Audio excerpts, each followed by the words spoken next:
There is a moment that happens to certain people, not all people, but the ones who are brave enough, or desperate enough, or simply broken open enough, where something shifts. It is not loud. It does not arrive with trumpets or lightning. It arrives in ordinary moments, in the middle of ordinary days. You are driving to a job you have had for 7 years, and a thought surfaces that you cannot push back down. This is not my life. You are sitting across the dinner table from someone you have loved for a decade, and you realize, with a grief that has no name, that you have never once shown them who you actually are. You are standing in the mirror on a random Tuesday morning, and for one unguarded second, you see yourself, truly see yourself, and the person looking back is a stranger. That moment is not a breakdown. That moment is an awakening, and according to Carl Jung, it is the most important moment a human being can ever experience, and also the most terrifying. Jung spent decades studying what happens when the light of consciousness finally penetrates the carefully constructed darkness of an unconscious life. And what he found was not comforting. It was not clean. It was not the kind of awakening you see in movies, where everything becomes instantly clear and beautiful and resolved. Real awakening, Jung discovered, first feels like destruction. It feels like the floor giving way. It feels like standing in the rubble of a building you spent your entire life constructing, only to realize the foundation was never real. And yet, this is the paradox at the heart of all genuine transformation. That destruction is not the end of your story. It is the beginning of the only version of your story worth telling. Think about the most significant turning points of your life, not the achievements, the turning points. The moments where something cracked, where a belief you held about yourself or the world was suddenly irrevocably proven wrong. The relationship that ended and forced you to confront who you had been inside it. The career collapse that stripped away the identity you had mortgaged your 20s to build. The health crisis, the loss, the failure so complete it left you with nothing to hide behind. In every single one of those moments, something was being offered to you that most people refuse to accept. The gift of clarity. Because here is what Carl Jung understood, that the culture around us desperately tries to suppress. Reality is not destroyed by awareness.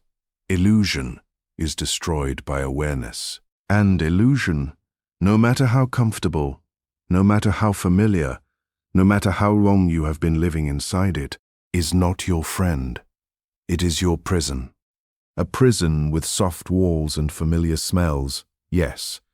A prison you have decorated and learned to call home. But a prison nonetheless. The old reality that awareness destroys was never your reality to begin with. It was a story, assembled from other people's fears, other people's definitions, other people's blueprints for what a human life should look like. You inherited it before you were old enough to question it. You reinforced it with every compliant choice, every swallowed truth, every time you silenced the voice inside you that whispered, "There is something more." And over years, over decades, the story calcified into something that felt like fact. It felt like simply the way things are. Until the moment it didn't. Until awareness arrived like a blade of light through a crack in the wall and illuminated, in one terrible and beautiful instant, the difference between the life you are living and the life you are capable of living. Jung called this the process of becoming conscious, and he was unequivocal about its cost. It requires you to grieve the old self. It requires you to sit in the disorienting space between who you were and who you are becoming, without the comfort of knowing how the story ends. It requires a courage that has nothing to do with fearlessness and everything to do with moving forward while afraid. But here is what is waiting for you on the other side of that courage. Here is what no one tells you about the moment everything breaks open. What breaks is not you. What breaks is everything that was never you.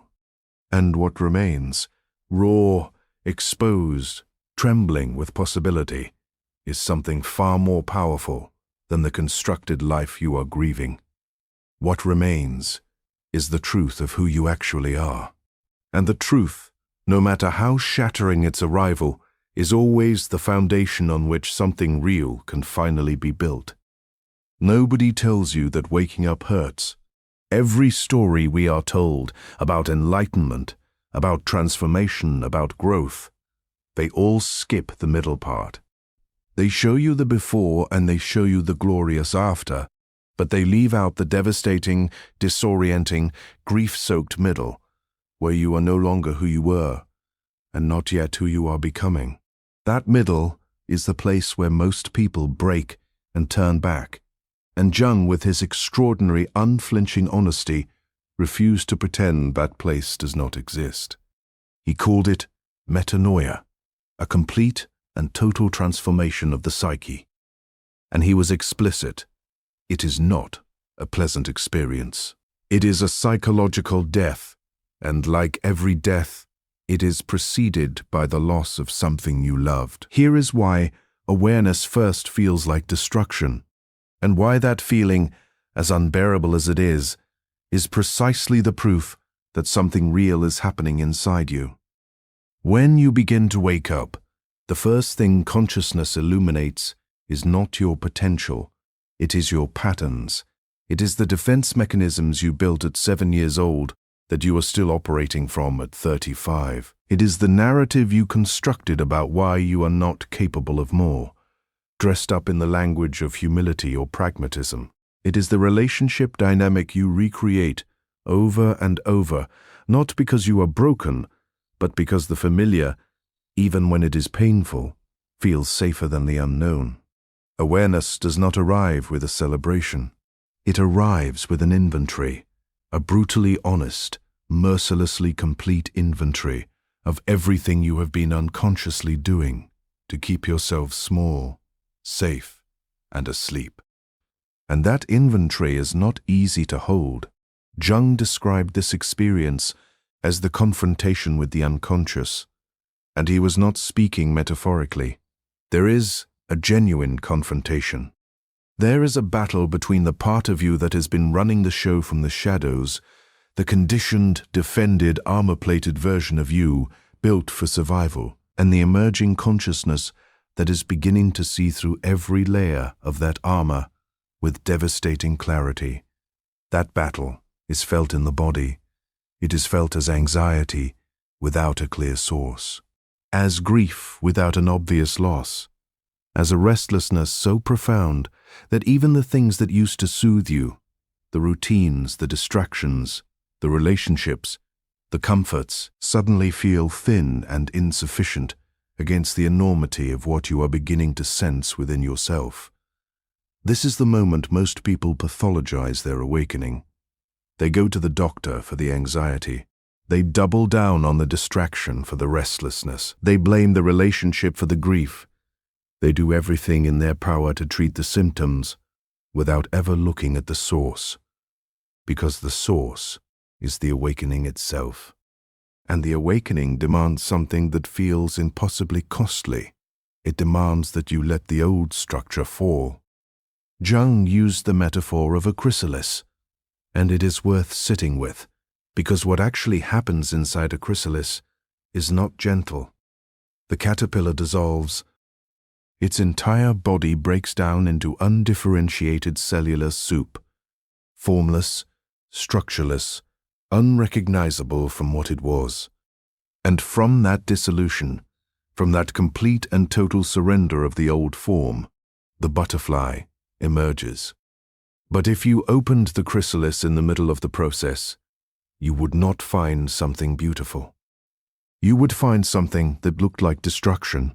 This is where you may be right now, in the middle of your own chrysalis, in the place that looks from the outside and feels from the inside like chaos, like crisis, like loss of control. And the most important thing you can understand in this moment is that what you are experiencing is not a sign that something has gone wrong. It is a sign that something has gone profoundly, irreversibly, magnificently right.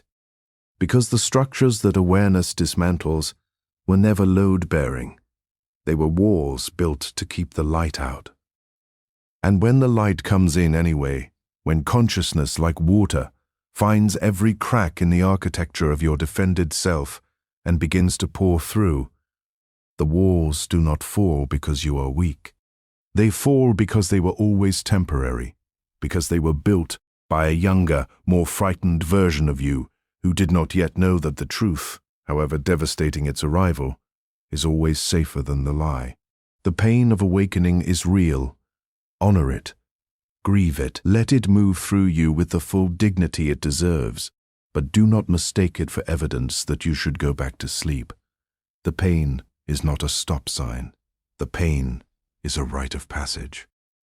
And on the other side of it, not around it, not above it, but through it, is the version of you that the world has been waiting for.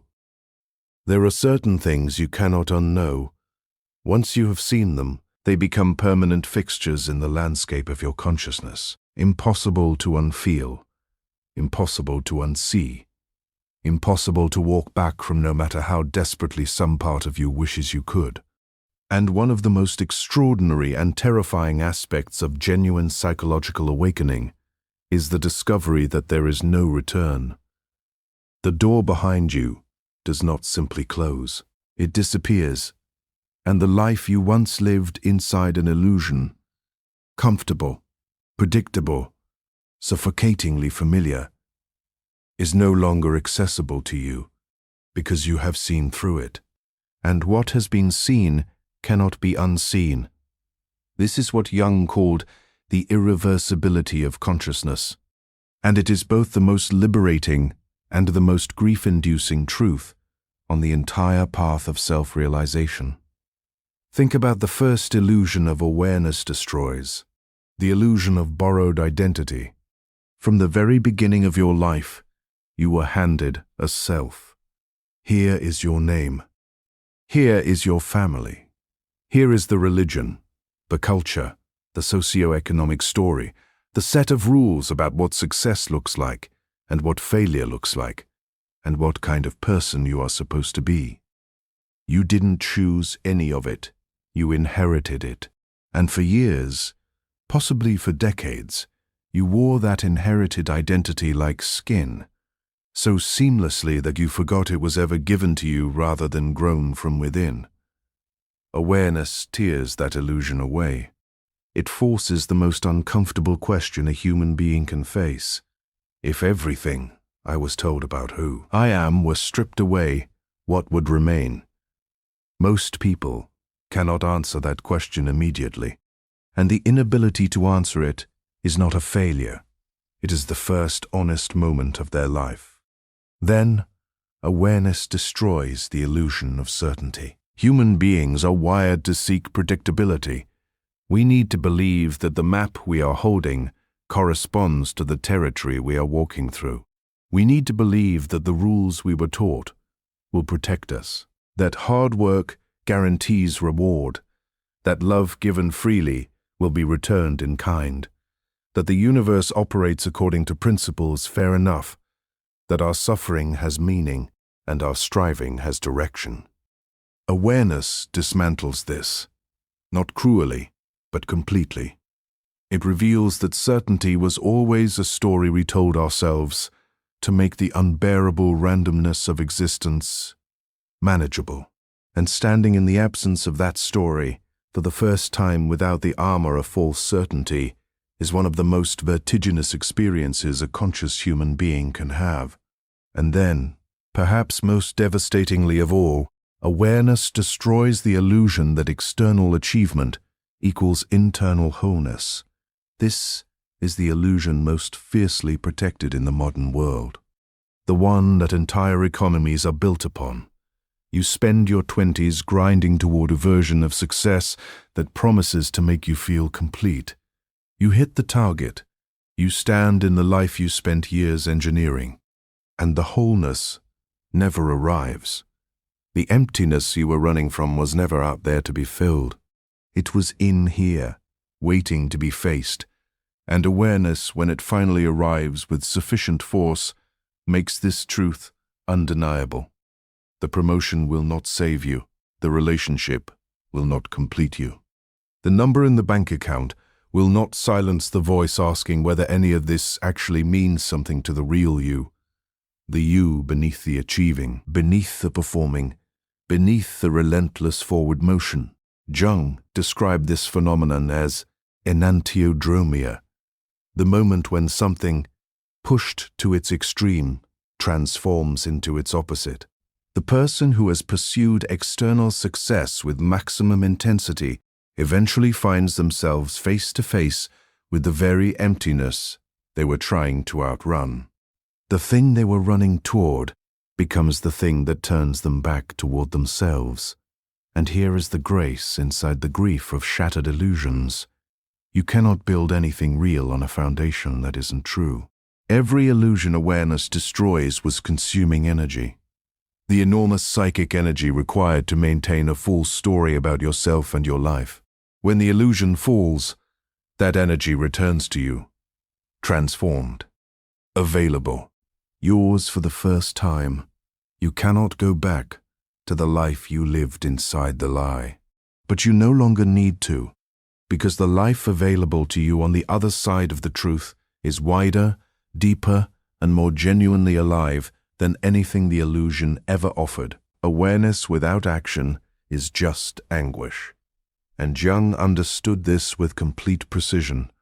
The journey inward is not the destination. It is the excavation work that makes building possible. The moment you become conscious of your patterns, your illusions, your inherited stories and defended selves, you arrive at the most critical crossroads of the entire journey. Now what? Now you must build. Not the old structure, not a replica of the life awareness just dismantled. Something new, something chosen, something architected not by fear and inheritance, but by the emerging conscious self that is learning, perhaps for the first time, what it actually wants. This is the work, and it begins not with grand gestures, but with daily practice. Jung developed a technique he called active imagination, and it remains one of the most powerful tools in the entire canon of psychological self-development. It is a practice of consciously entering into dialogue with the deeper parts of yourself, not analyzing them from a distance, not intellectualizing about them in a journal, but sitting with them directly, in meditation, in visualization, in the half-awake space between sleep and full consciousness, and asking them questions. What do you need from me?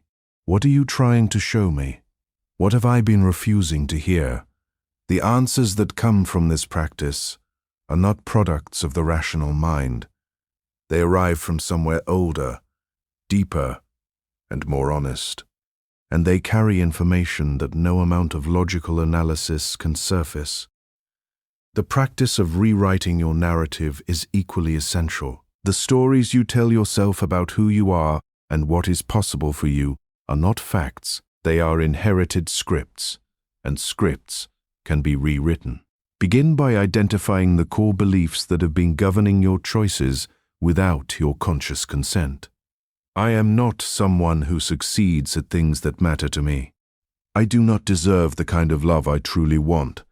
Being fully myself will cost me the people I need. These beliefs feel like truths because they have been operating as truths for so long.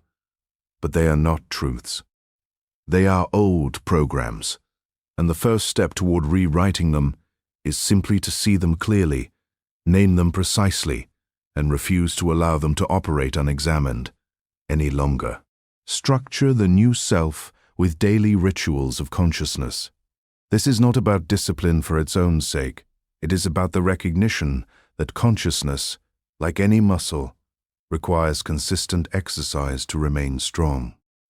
A morning practice of 10 uninterrupted minutes of journaling, not productivity journaling, not gratitude performance, but raw, honest, unfiltered self-inquiry, trains the mind to remain awake to itself. Throughout the day. A commitment to one uncomfortable conversation per week, one moment per day where you choose honesty over comfort, one regular practice of sitting in silence without filling it. These are not small things.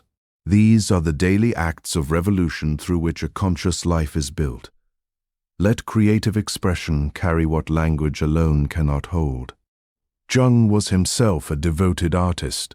He painted, sculpted, and filled volumes of notebooks with images and symbols from his inner life. He understood that the deeper self does not always speak in words. It speaks in images, in metaphors, in the impulse to make something that did not exist before you made it. Whatever your creative medium, writing, music, movement, visual art, cooking, gardening, engage it with the intention of expression rather than performance. Make things for no audience. Make things that frighten you slightly with their honesty. The act of creation is itself a form of integration, a way of bringing the unconscious into the light without forcing it through the narrow aperture of rational language, and learn to hold uncertainty without collapsing into it. This is perhaps the most advanced practice on the entire path, what Jung called the transcendent function. The capacity to sit at the tension between opposites, between who you were and who you are becoming, between what you know and what you don't yet understand, and to hold that tension with enough patience and trust that something genuinely new can emerge from it, not a compromise between the old and the new. A third thing, something that could not have existed without the friction of both. This is how the new reality is built, not by force, not by speed, but by the courageous, patient, daily commitment to remaining awake inside your own life. There comes a point on this path where you realize something that reorders Eve, writhing. You realize that you were never actually choosing between an awakened life and an unconscious life. You are choosing between two kinds of suffering. The unconscious suffering of a life lived in the dark, full of patterns you cannot see, driven by fears you cannot name, constructing a self that fits the world's requirements rather than your soul's truth. And the conscious suffering of a life lived in full awareness, where you see your patterns clearly, where you feel your grief completely, where you carry the weight of genuine self-knowledge without the anesthetic of illusion. Both roads involve pain, but only one of them leads somewhere. Jung said that neurosis is always a substitute for legitimate suffering. Read that slowly. The anxiety, the numbness, the inexplicable despair, the chronic dissatisfaction that so many people carry. These are not random afflictions. They are the psyche's way of generating substitute pain in lieu of the real, necessary, transformative pain of genuine self-confrontation. We choose the neurosis because the real suffering feels too large. But the neurosis is endless. The real suffering has a destination, and that destination is wholeness. You are standing at that crossroads right now. Not metaphorically, literally. Every moment of every day, you are choosing between consciousness and comfort, between truth and familiarity, between the life you have been rehearsing and the life you were born to actually live. And the weight of that choice is not to be minimized. It is real, it is heavy, and it is entirely irrevocably yours. Think about what it costs the world when an awakened person chooses to go back to sleep. Think about the art that is never made, the leadership that is never stepped into, the love that is never offered from a place of genuine authenticity, the children who were raised by a parent who never found them, leaves, and therefore could not model wholeness, the communities that remain unchanged because the one person capable of transforming them decided the risk was too great. Your consciousness is not a private matter. It radiates. It touches every person in your orbit. The work you do on yourself is never only for yourself.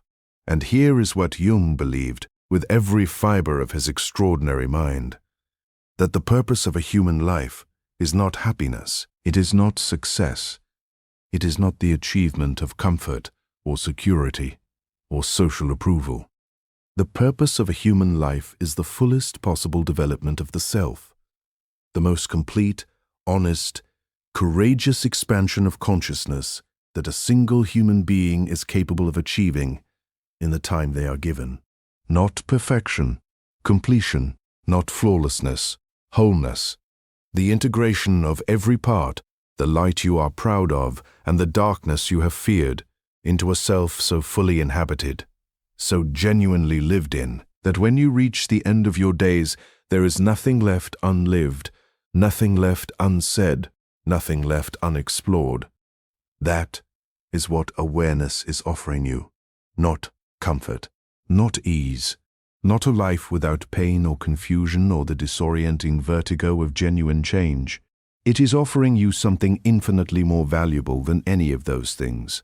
It is offering you reality, your reality, the one that belongs to you and no one else, the one that has been waiting with the patience of the unconscious and the urgency of a life already in motion for you to finally claim it.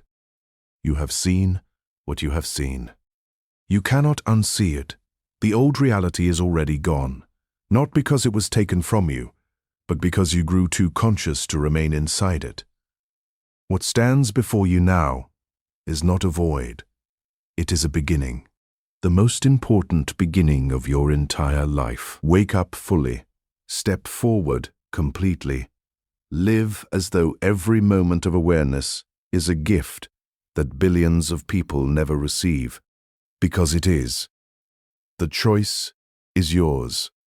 It has always been yours, and there has never been a better moment than right now to finally, completely, and irreversibly choose it.